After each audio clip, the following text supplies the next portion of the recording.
Okay, we're going to demonstrate some of the letter formation for the correct St John's cursive handwriting.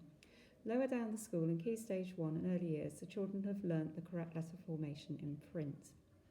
Cursive handwriting enables the children to write more quickly, it can support some children's spelling, and it enables them to write at greater length in a way that can be read more easily. The letters fall into 4 main groups. This is the first video, which is going to show you all the letters that fall in the curly caterpillar group. So, ready?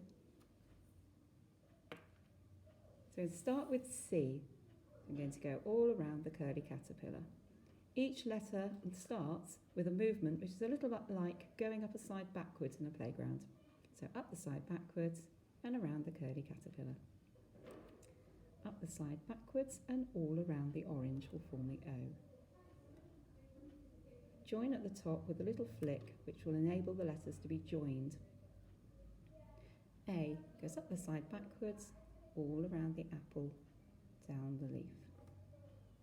D, up the slide backwards, around the dinosaur's bottom, up to his head and down to his feet. G, up the slide backwards, around the girl's face, down and give her a curl. We're using handwriting paper so that you can see the proportions of the letters, how big the letters without ascenders and descenders are in comparison to the ones that have a tall stalk or an ascender and a tail or a descender. Q, up the slide backwards, around the queen's face, down her plait and give her a flick.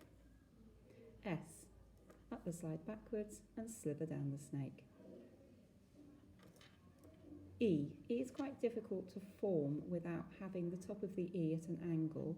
The rhyme goes up the slide, cut off the top of the egg and then scoop it out. Miss Wiggly, do you want to model the one that you do more naturally, which shows the tilt to the top of the E? And that would be acceptable as well. That's the end of our first video.